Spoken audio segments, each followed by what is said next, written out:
हमारे देश में बेटियों के सुरक्षा के मुद्दे पर लोग बड़ी बड़ी बातें तो बहुत करते हैं, लेकिन ज़मीनी तौर पर बहुत ही कम लोग हैं जो इसके लिए काम करते हैं। और उनमें से एक हैं राजस्थान के कोटपुतली गांव के डॉक्टर आरपी यादव जी।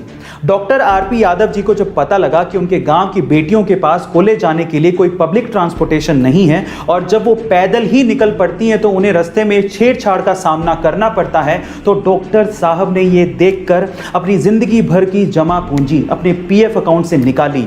लगभग 19 लाख रुपए में उन्होंने एक बस खरीदी और 2016 में स्वतंत्रता दिवस पर अपनी बेटियों को एक बस गिफ्ट की और आज वही बस उन बेटियों को कॉलेज तक फ्री में छोड़ने के काम आती है। सरकार ने भी इसे बिल्कुल टोल टैक्स फ्री कर दिया और रोड टैक्स फ्री भी कर दिया। गाइस, इससे पता लगता है कि वाकई में आज भी बड़े दिल वाले लोग बहुत सारे हैं। आपने अक्सर किसी टीचर को स्टूडेंट्स की लाइफ बदलते तो जरूर देखा होगा, लेकिन क्या आपने कभी किसी स्टूडेंट को टीचर की लाइफ बदलते देखा है? जी हाँ गाइस, कुछ ऐसा ही हुआ अमेरिका के कैलिफोर्निया में, जहां पर कोरोना काल के चलते एक टीचर को बदहाली के हालात में रहना पड़ रहा था। उनके पास कोई जॉब नहीं थी, हालात इतने बदतर हो गए थे कि उनको कार में ही गुजारा करना पड़ रहा था, यानी कि उनके पास रहने को कोई घर भी नहीं था। और ये हालात उनके एक स्टूडेंट स्टीवन से देखे नहीं गए।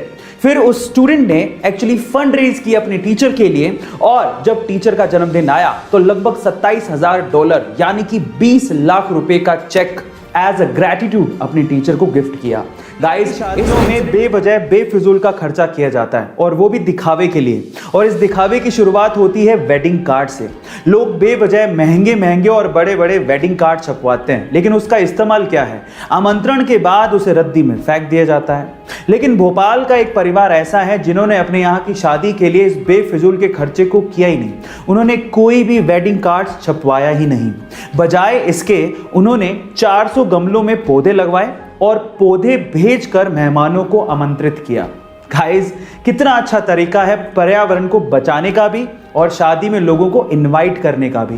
Pakistani former prime minister Nawaz Sharif ने एक बार कहा था कि उन्हें रवीना टंडन बड़ी अच्छी लगती है, और कई बार कारगिल युद्ध के दौरान पाकिस्तानी सोल्जर्स हम पे टोंट करके ये कहा करते थे कि आप हमें रवीना टंडन और माधुरी दीक्षित दे दो, हम कश्मीर का राग अलापना बंद कर देंगे।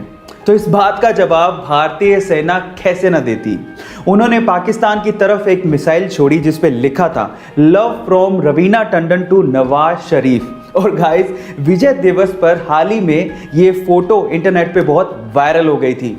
गाइस, कई बार बहुत खुशी होती है ऐसे लोगों को देखकर जिनके लिए दुनिया में उनका सिर्फ एक ही धर्म है, और वो है इंसानियत। गाइस, मिलिए मोहम्मद शरीफ से। लोग उन्हें प्यार से चाचा शरीफ भी कहते हैं। पेशे से एक मैकेनिक हैं। वो पिछले 25 सालों में 25,000 लावारिस लाशों का अंतिम संस्कार कर चुके हैं, और वो भी बिना पक्षपात के। अगर कोई हिंदू है तो उसका दाह संस्कार, और अगर कोई मुस्लिम है तो उसको दफनाने का काम चाचा शरीफ ने किया है। गाइस, आपको चाचा शरीफ की इस इंसानियत के पार्ट से क्या सीखने को मिला, चैट सेक्शन में ज़रूर लिखिएगा। और ऐसे अमेजिंग वीडियोस के लिए यूट्यूब पे हमारे चैनल को सब्सक्राइब कर लीजिएगा, और अगर आप इंस्टाग्राम पे देख रहे हैं तो मुझे फॉलो करना मत भूलिएगा। मिलते हैं अगली वीडियो में।